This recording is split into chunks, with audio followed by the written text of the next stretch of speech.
Eles são os 2 piores acidentes aéreos na história da aviação. Mais força! Mais força! O que está acontecendo? Força! Um Boeing 747 no Japão explode na encosta de uma montanha. E um voo transatlântico cai em chamas próximo da costa canadense. Ai, meu Deus, perdemos ele. Quase 750 pessoas morreram nos 2 acidentes juntos. Declare emergência. Mas será que eles podiam ter sido impedidos? Temos um incêndio.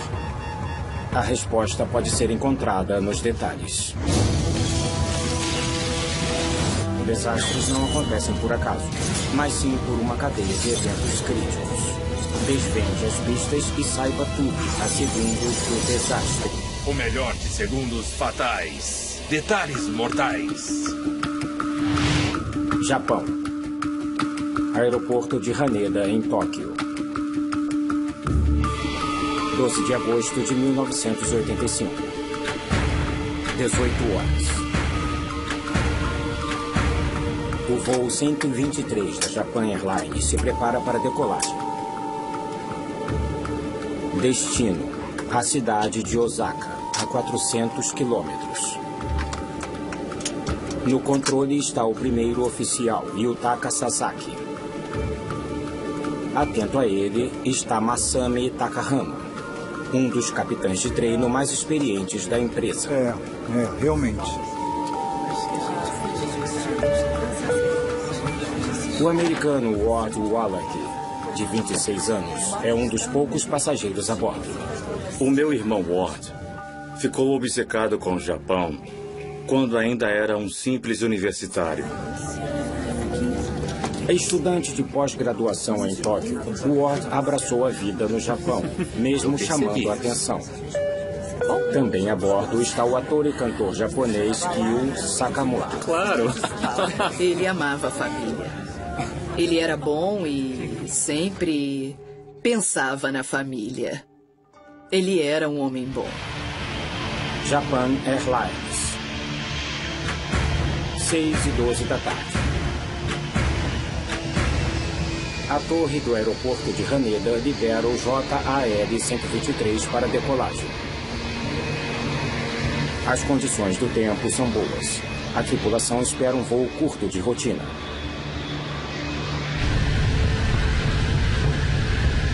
O Boeing 747 começa a subir até a altitude de cruzeiro de 7.300 metros. Sim, o seu também. Passageiro precisa usar o Cuidado, por favor. Tem que ser rápido. É claro. 6:24 da tarde.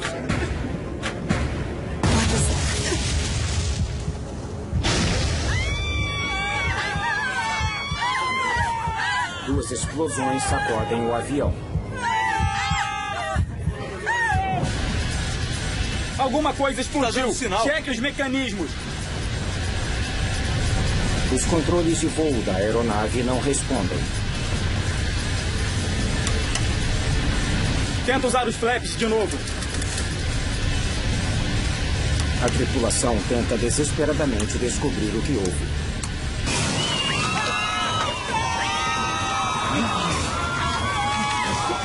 Cai a pressão da cabine.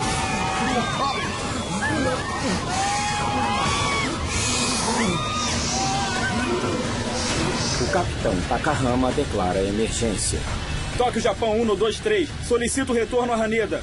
Desce e mantém. Câmbio. E se comunica com o controle de tráfego aéreo. Faça um rumo magnético de 90 graus para o vetor de radar para o Shima.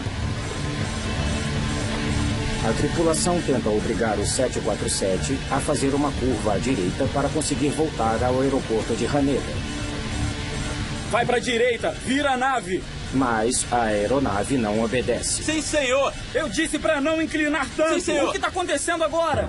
6:33 da tarde. A aeronave está acima de 6.000 metros. Os passageiros têm dificuldade de respirar. Os pilotos tentam baixar a altitude do avião para aumentar os níveis de oxigênio da cabine. Vai Baixa o nariz, baixa o nariz. Sim, baixa senhor. o nariz. Use as duas mãos. As duas mãos. Eu estou usando, senhor. 6h38 da tarde. Não funciona. E se baixar o trem de pouso? Para criar resistência e desacelerar o 747, a tripulação baixa o trem de pouso. Mas uma descida controlada se mostra impossível. Aeroporto de Haneda. O controle de tráfego aéreo de Tóquio segue o avião pelo radar. Nos 3 minutos seguintes, a aeronave faz uma curva de 360 graus completa, sempre perdendo altitude.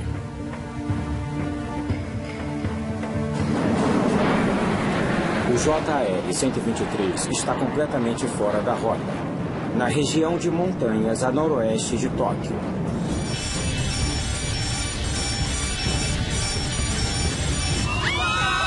6h53 da tarde. Os pilotos obrigam o avião a descer até 4.100 metros. Mas ainda estão a 65 quilômetros a noroeste do aeroporto de Tóquio. Só o que o controle de tráfego pode fazer é assistir. Estamos prontos para a sua chegada a qualquer hora e estou coordenando com Yokota. Ele também está disponível para pouso. Acabou a força. Baixando os flaps. Sobe os flaps, sobe os flaps. De repente, o avião se joga para frente em um mergulho descontrolado. Força! Força! Flap! Sobe o nariz. Sobe o nariz.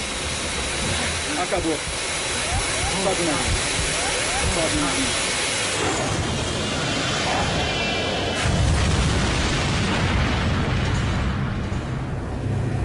Japan Airlines 123, me recebe. Japan Airlines 123, me recebe. O avião some do radar. Me recebe. Os destroços de um jato jumbo estão espalhados pelas montanhas. Um 747 é especialmente configurado com mais de 500 pessoas no auge de um dos feriados mais populares para viagens no Japão. E não há sinais de sobreviventes. Apenas 18 minutos depois do avião desaparecer, um C-130 da Força Aérea Americana localiza os destroços no cume do Monte Osutaka, a 100 quilômetros a noroeste de Tóquio. Ele informa as coordenadas às autoridades japonesas. Os Estados Unidos oferecem ajuda militar. Os japoneses resolvem ir sozinhos e dão início à sua própria missão de resgate. No comando estão as forças de autodefesa japonesas. O terreno montanhoso e a falta de equipamento para operações noturnas deixam qualquer esforço em larga escala mais lento. Eles chegam ao local 14 horas depois da queda. Yoshihisa Masuda fez parte da primeira equipe de resgate que chegou na montanha. Foi uma cena horrível. Tinha muitas poucas casas. Era lá dentro, nas montanhas, e uma área daquele lugar montanhoso tinha sido aberta, onde o avião tinha abaixado todas as árvores onde ele caiu. Era incrível. Por aqui, por aqui. Sim, toma cuidado. Milagrosamente, 4 sobreviventes foram achados, apesar de terem passado a noite na encosta. Por aqui, por aqui. Sim, toma cuidado. Mais 520 pessoas morreram, incluindo Kyo Sakamoto e Ward Wallach. Acho que, quando eu soube que ele estava a bordo, não parecia ser de verdade. Ward era cheio de vida e era jovem. Isso não era para acontecer assim. Isso foi surreal. Já deu uma olhada? Eu vou dar as Ajuda aqui, informações. tá pesado. Não, pode deixar comigo. Pouco depois da queda, os sobreviventes lembravam de ouvir os gritos dos passageiros nos destroços, morrendo durante a noite. Sim, senhor, pode deixar comigo. Os médicos no local disseram que alguns dos ferimentos que encontraram não teriam sido fatais se o socorro tivesse chegado mais cedo. Por favor, afaste, por favor. Eles deviam ter ido logo em seguida. Por quê? Só porque eles demoraram? Por quê? Eu acredito que eles demoraram por algum motivo que tenha acontecido. Já deu uma Eu olhada? vou dar as informações. O Comitê Japonês de Investigação de Acidentes Aéreos é responsável pela investigação da queda.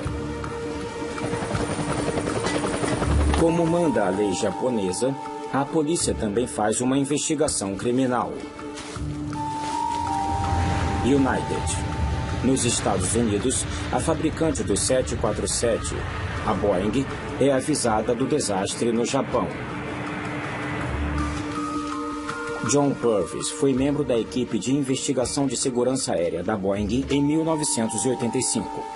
Quando soubemos desse avião e percebemos que era um 747, ficamos preocupados, como todo mundo, de que esse acidente podia mesmo manchar a reputação do avião, porque, na época, era o maior jato comercial.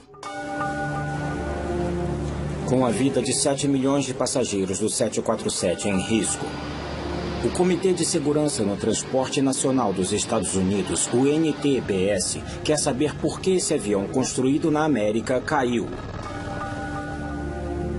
O representante do NTBS, Ron Schlid, é designado para investigar. Havia preocupação de que fosse um problema mecânico. Podia ser uma falha genérica e poderia afetar a frota inteira. Uma equipe de investigação formada por engenheiros da Boeing e membros do NTBS vão para o Japão. Mas quando chegam, a permissão da polícia japonesa para ter acesso ao local da queda demora.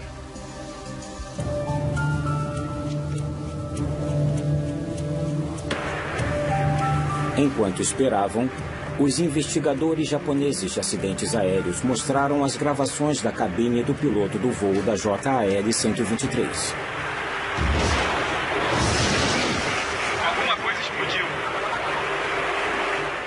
Dava para ouvir a explosão no gravador. Na verdade, foram duas grandes explosões, uma logo depois da outra.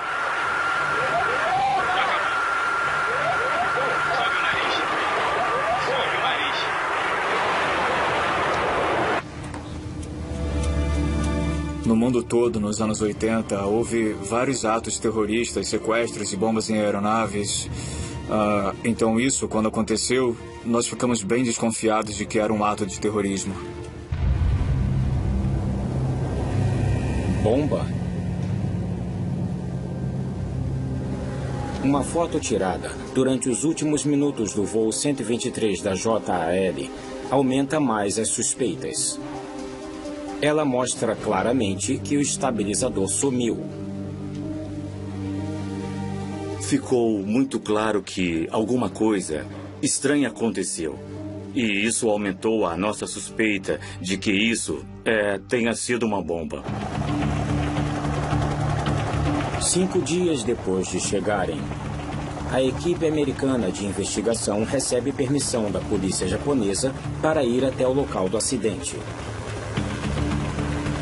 Os investigadores procuram os componentes principais da estrutura do JAL-123 entre os destroços. Alguns metros abaixo do cume, eles encontram os restos da antepara de pressão da popa, ou APP.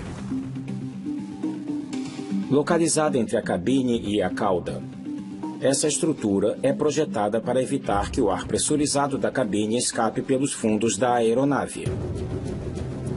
Os investigadores estudam a antepara atrás de sinais indicadores de estragos causados por bomba. Mas os destroços mostram danos compatíveis com um impacto em alta velocidade. Todas as informações que puder nos dar. Me ajuda aqui, por favor. Olhando mais de perto, eles descobrem um estrago incomum. Vem. Tá. Num lugar, duas peças se separaram. Uma linha bem reta, diferente do resto da antepara, que foi rasgada com a sobrecarga. Não, pode deixar. Eu vou dar as informações. Ajuda aqui, tá pesado. Se separaram ou soltaram de um jeito diferente e eu queria saber por quê. Usando uma fita especial, a equipe faz marcas das superfícies da fratura para levar a um laboratório.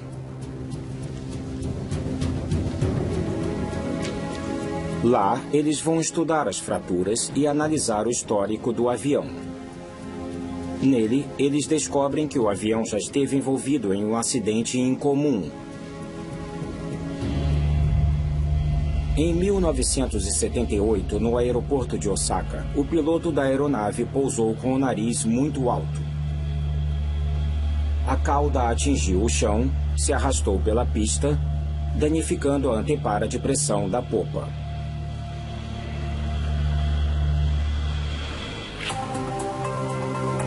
O esquema de reparos de 1978 pede que os engenheiros da Boeing prendam a nova metade inferior da antepara à metade superior existente. Para mantê-las juntas, elas são emendadas com uma placa presa no lugar com 3 fileiras de rebites. Uma das teorias que consideramos durante as conversas foi: e se o conserto da antepara não foi feito direito? Um dos membros da equipe fez um cálculo matemático. Se fosse verdade e isso causasse a falha, a antepara iria soltar com uns 11 mil ciclos. Japan Airlines. Surpreendentemente, o avião realizou 12.319 ciclos de pouso e decolagem desde o concerto, muito próximo do número previsto. É uma reviravolta. O conserto mal feito na antepara podia estar por trás do acidente de avião mais mortal do mundo. Os investigadores precisam de provas para dar suporte à sua teoria. Então fomos direto para a área de antepara de pressão, que tinha, na minha opinião, uma fratura bem curiosa. Os investigadores descobrem que a placa da emenda dos destroços é do tamanho errado. Parece que para fazer ela encaixar, os engenheiros desobedeceram o esquema de reparos. A placa da emenda foi cortada em 2 partes. A parte mais estreita foi consertada com uma única fileira de rebites. A parte mais larga da emenda foi consertada com uma fileira dupla. Isso deixou aquela parte da emenda com praticamente uns 70% da força que teria se fosse feito direito. Por causa do conserto mal feito, só uma das fileiras de rebites aguenta a maior parte da força durante os ciclos de pressão de cada pouso e decolagem. Durante cada ciclo, a antepara se estica e encolhe como um balão. Pequenas rachaduras se formam e crescem onde os rebites foram inseridos no metal. Cerca de 12 mil ciclos depois do conserto, a placa da emenda se estilhaça. O ar de alta pressão da cabine atravessa o buraco, enfraquecendo a antepara, fazendo ela causar uma explosão. As provas sugerem que o reparo neste caso é a causa provável da exaustão do metal, levando à explosão da antepara do JAL-123. Ao acompanhar a descoberta de destroços na Baía de Sagami, os investigadores já sabem que o JAL-123 perdeu o estabilizador com 12 minutos de voo. Sim, senhor. Ao rever a gravação do voo, eles percebem que foi na mesma hora em que se ouviu as 2 explosões, levando a equipe a uma conclusão surpreendente. Não, pode deixar. Só existe uma explicação lógica para o desmembramento do estabilizador do JAL-123. Quando o ar em alta pressão atravessa a antepara defeituosa na cauda do avião, ele arranca o estabilizador com uma explosão. Mas essa possibilidade intriga os investigadores. Mesmo com a antepara defeituosa e sem estabilizador, os pilotos ainda deveriam ter algum controle sobre a aeronave. Ao reconstituir a trajetória do avião, os investigadores reconhecem um padrão familiar, um tipo de movimento chamado ciclo fugoide. Quando o JAL-123 começa a mergulhar, ele acelera. O aumento da velocidade levanta a aeronave e, quando ela sobe, ela desacelera, fazendo ela cair novamente. Os investigadores sabem que o ciclo fugoide indica que os controles hidráulicos da aeronave estão inoperantes. Para levar os 4 sistemas hidráulicos até o estabilizador vertical e os lemes, todos têm que ir lá em cima.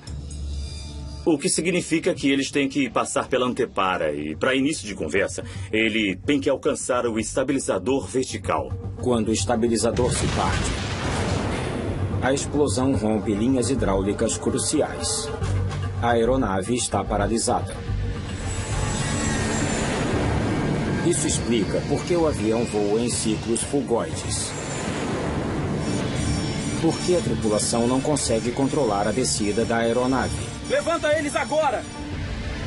E por que não consegue voltar para o aeroporto de Haneda? E, em vez disso, desce adentrando a cordilheira de Cantor. A única opção da tripulação é usar o acelerador, tentando manobrar o avião ligando cada um dos motores separadamente. À mercê da nave danificada, não há nada que os pilotos possam fazer. Um acidente é inevitável.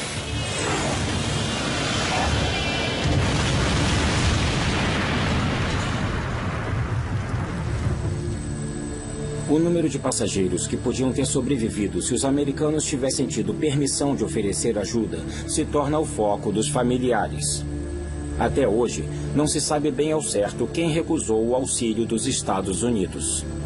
Ninguém na Força de Autodefesa japonesa admite ter ordenado que a equipe americana não interviesse. Em resposta ao acidente e aos efeitos que vieram em seguida, as forças japonesas compraram helicópteros e equipamentos projetados para operações noturnas em terreno montanhoso.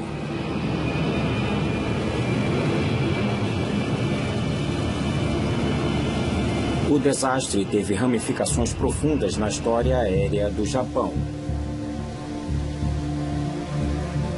O presidente da JAL, Yasumoto Tagaki, renunciou logo depois do acidente. Um gerente de manutenção da JAL cometeu suicídio.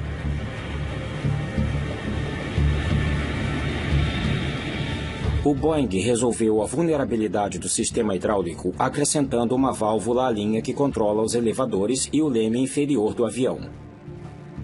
Se essa linha for danificada, o controle ainda será parcialmente possível. A JAL não assumiu responsabilidade pelo acidente, mas ofereceu compensação financeira. Mas nem o dinheiro, nem as melhorias na segurança ofereceram consolo aos parentes desolados. Tinha um consenso entre todas as vítimas, mas com certeza na minha família, de que agiram errado e dava para evitar a queda. E não tinha que acontecer, não tinha. Um remendo mal feito na antepara levou ao acidente aéreo mais mortal da história. Mas algumas catástrofes podem começar em um nível microscópico. Golden's Bridge, Nova York, 2 de setembro de 1998. 4h46 da tarde. Pai de 3 filhos, Ray Romano vai viajar a negócios para a Europa. Ele tinha acabado de virar sócio na firma de contabilidade em que ele trabalhou a vida toda. Era, no geral, um homem muito bom. Te vejo semana que vem. Me liga. Claro.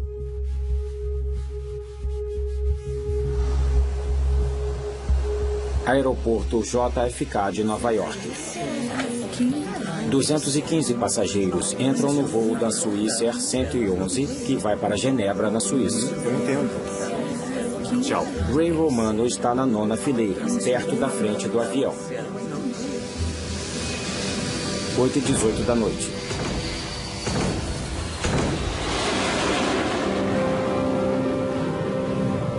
O capitão Urs Zimmermann e o primeiro oficial Stefan Lowe vão voar a noite toda numa jornada de 8 horas. Nenhum dos passageiros nem a tripulação sabem do perigo que se forma sobre suas cabeças. 9h10 da noite. Depois de 52 minutos de voo, o Swissair 111 viaja a 10 mil metros acima da costa da Nova Escócia, no Canadá. Sente um cheiro? Acho que estou sentindo um cheiro aqui sim, mas eu não sei de onde vem.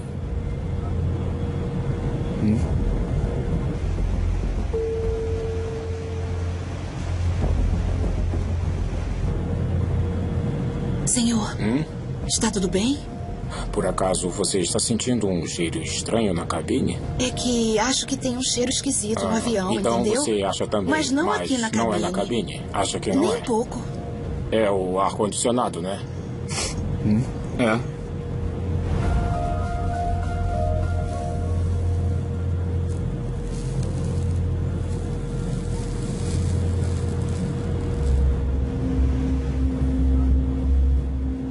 Eu não estou gostando nada disso aqui. Dá uma olhada nisso. Eu não estou gostando. O capitão Zimmerman decide pousar para que inspecionem o avião. Swissair 111 declara pam, pam, pam. Temos fumaça na cabine de comando e solicito retorno imediato a local conveniente. Bom, o senhor prefere ir para Halifax? Afirmativo para Swissair 111. Preferimos Halifax da nossa posição. Copiado. Halifax. O aeroporto se prepara para um pouso de emergência. A fumaça se foi, mas o piloto ainda quer que inspecionem o avião. Eles usam máscaras de oxigênio por precaução e começam a descer. Controle de tráfego aéreo de Moncton, em Nova Brunswick. Eu dei uma olhadinha no radar para ver onde a aeronave estava e calculei que estava a cerca de 20 minutos do aeroporto. É o trabalho do Bill Pickrell guiar o avião com segurança até Halifax. Swissair 111. Quando tiver tempo, posso saber quantos passageiros tem a bordo e quanto combustível ainda tem? Ciente, nós temos que descarregar combustível. Podemos fazer isso nessa área durante a nossa descida? Minha reação foi virar para o meu colega e dizer: não, vai querer jogar o combustível. Aí eu olhei na hora para o mapa para ver onde ia ser seguro e, ao mesmo tempo, manter ele perto do aeroporto. Bill sugere que ele jogue sobre o aeroporto ou que dê a volta e jogue no oceano. Os pilotos escolhem o oceano. 9h23 da noite. O capitão indica o procedimento da Swissair para lidar com fumaça de origem desconhecida.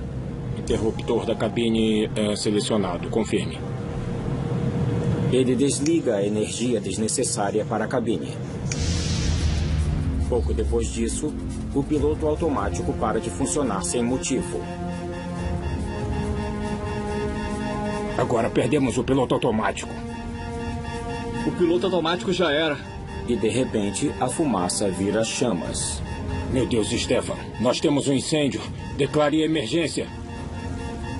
Estamos declarando emergência. Swissair 111. Copiado.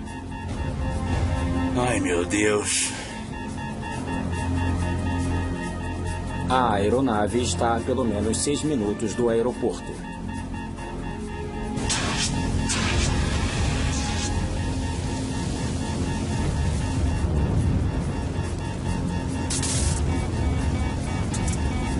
Perdemos os mostradores de voo primários.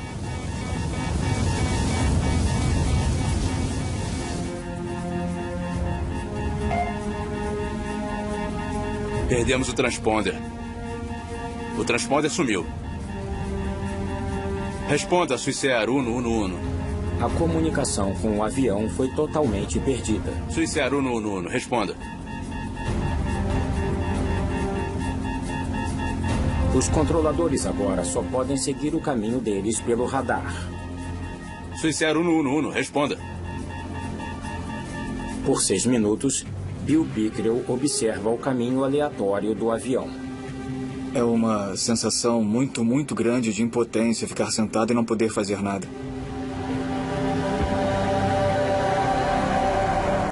Eu não sei quem são vocês. Com o fogo devastando a cabine de comando, o voo Swissair 111 está totalmente fora de controle. De repente, eles viraram para o sul, foram na direção do oceano.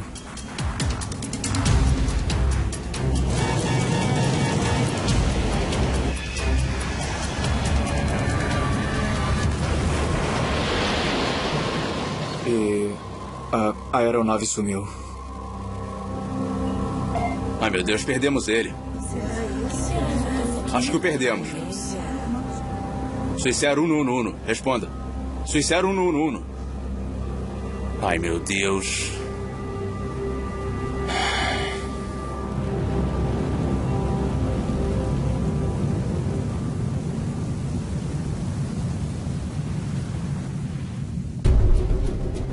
A última posição no radar do Swissair 111 fica a 9 quilômetros da costa canadense. Quando a notícia se espalha, pescadores locais vão para o mar querendo resgatar sobreviventes.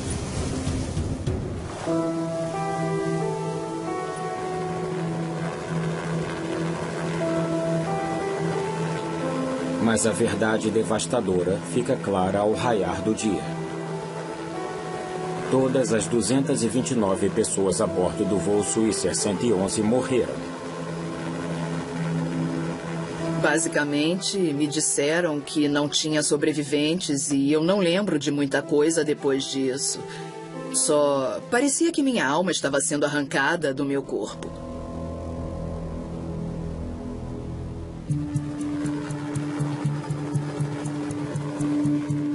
O Comitê de Segurança no Transporte Canadense começa uma investigação.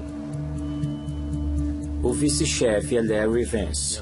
Ele tem 31 anos de experiência como piloto e 14 como investigador de acidentes aéreos.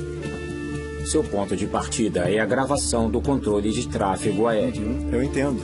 Nós tínhamos informações desde o começo. Muitas porque sabíamos que a aeronave tinha pegado fogo, por assim dizer. E os pilotos estavam lutando contra a situação. O que a gente queria saber era como o fogo começou, como ele se espalhou e, no fim, como ele desativou o avião. Isso era o principal, responder a essas perguntas. Mas antes dos investigadores poderem determinar o que causou o incêndio no Swissair 111, eles têm que recuperar o que sobrou do avião. Jeep Drone, mergulhadores e veículos controlados à distância vasculham os destroços a 54 metros da superfície.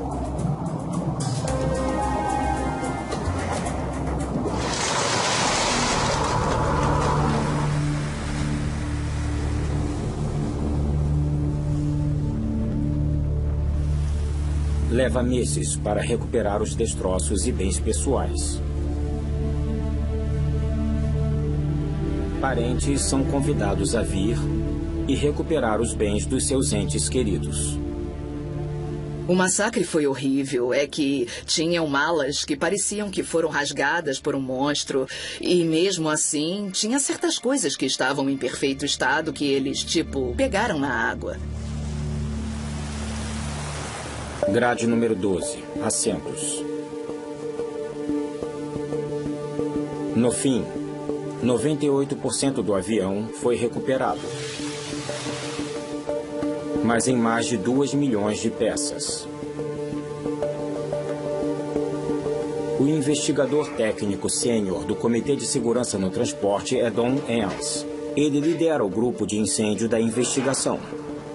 Os primeiros pedaços que apareceram, que identificamos como danos do incêndio, ou eram da cabine de comando, ou da cozinha da primeira classe, ou do compartimento da primeira classe. Então, estamos de olho nessa área.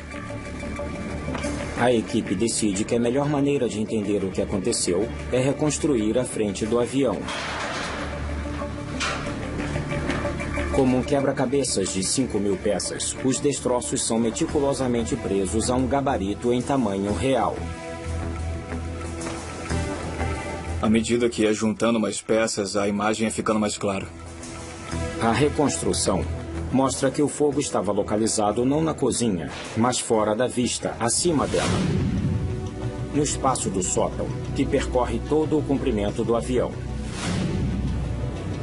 Ele abriga o equipamento eletrônico, a fiação, os componentes do ar-condicionado e o isolamento.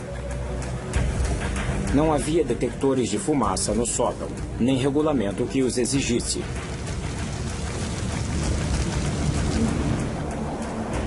Agora já sabem onde o incêndio começou. Eles têm que descobrir como começou. Uma das coisas que procuramos foi se tinha alguma atividade criminosa envolvida ou não. Uma inspeção mais detalhada dos destroços sugere que tinha. Logo no começo das investigações, nós começamos achando o que parecia ser o chumbo de uma cápsula de espingarda. Sabe aquelas bolinhas? Tinha para todo lado, nos assentos, nos recostos, e nós... Bom, tem alguém dando tiros no avião, mas que negócio é esse?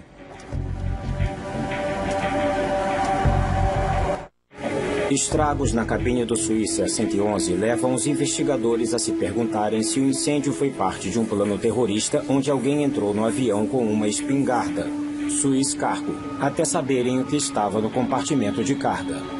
Acabou que elas eram bolinhas de canetas esferográficas. Aquelas coisinhas que ficam rolando que eles põem na ponta das canetas. Tinha mais para 10 mil dessas coisas.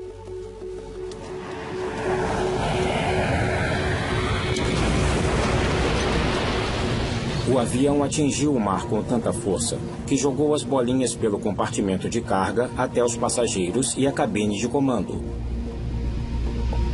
Com o ato criminoso descartado, Vance e a equipe têm que considerar outras causas para o incêndio do Swissair 111. Já sabemos onde o fogo começou, foi acima do teto, na área da cabine de comando. E aí você começa a procurar fontes de ignição em potencial e, logo de cara, a mais óbvia que vem à mente é a fiação. O avião tinha 250 quilômetros de fios. 3.000 pedaços foram coletados no local do acidente. O investigador de acidentes aéreos, Jim Foote, sabe que a tarefa da sua equipe é enorme. Eles têm que examinar cada fio para tentar achar o ponto de ignição. Todas as informações que eu podia dar. Qualquer fio, se você esfregar contra um pedaço de metal, dá para desgastar o isolamento. E se tiver energia no fio, daí pode ter um arco elétrico quando ele tocar nesse metal. Um arco elétrico é uma descarga elétrica que salta de um fio de energia exposto. Como um raio minúsculo, ele cria um flash de luz instantâneo e calor intenso. Esse arco derrete os fios de cobre da fiação, deixando uma bola de cobre como indicação. São essas bolas de cobre que a equipe está procurando. Eles encontram 20 segmentos atingidos. A maioria passava pelo teto da cabine de comando. Mas apesar de inúmeros testes, os investigadores não podem dizer com precisão qual arco elétrico deu início ao inferno. A análise da fiação chega ao fim. Pode falar. Jim Foote se conformou de não encontrar o arco inicial. Mas ao guardar suas coisas, ele dá uma última olhada em um dos fios atingidos do sistema de entretenimento do voo. Eu comecei a desenrolar os fios. E para o meu espanto, eu achei uma segunda marca de arco na mesma fase que um daqueles que eu já tinha observado. Larry.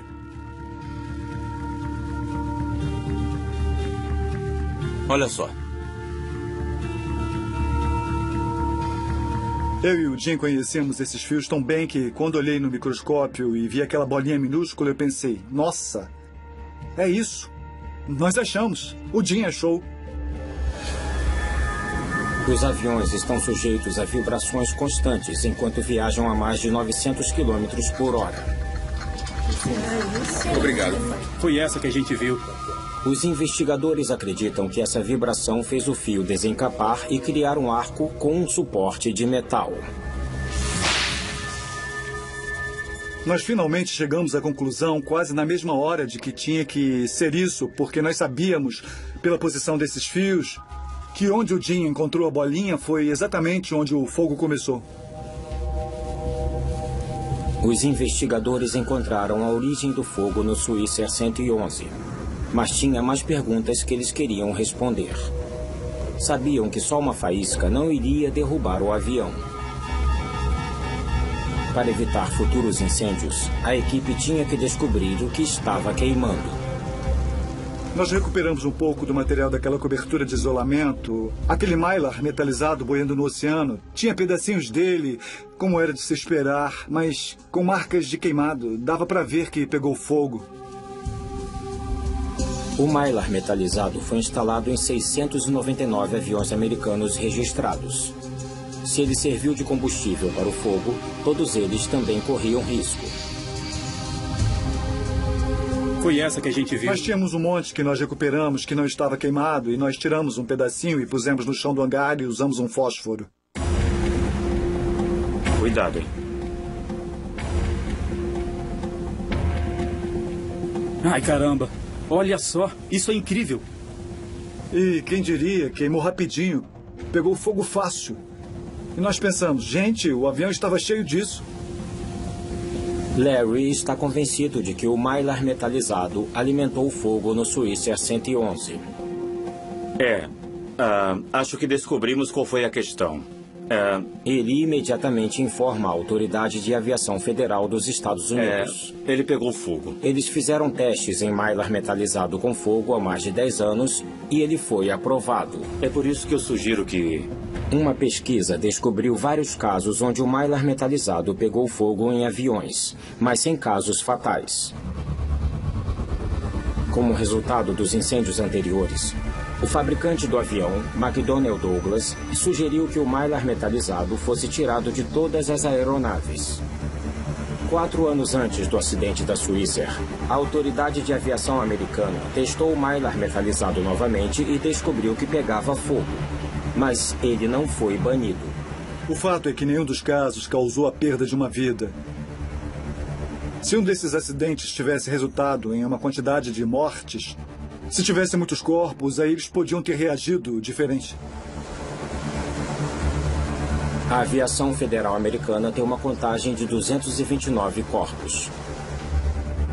Eles testaram o mylar metalizado novamente, sujeitando-o a condições de incêndio durante um voo bem mais realista. Foi reprovado. Eles deram às companhias aéreas americanas 4 anos para tirá-lo de seus aviões. Sabemos que temos resultados porque tínhamos sangue no mar. Tinha várias pessoas mortas e as pessoas prestaram atenção. E nós pudemos levar nossa mensagem sobre segurança e fazer com que aceitassem. Embora o mylar metalizado não seja mais usado na maioria dos países, regulamentos de segurança onerosos não têm um histórico de implementação preventiva. Melhorias contínuas na segurança aérea só podem ser feitas depois de outro acidente trágico. Não dá para fazer as pessoas mudarem se não se sentirem obrigadas.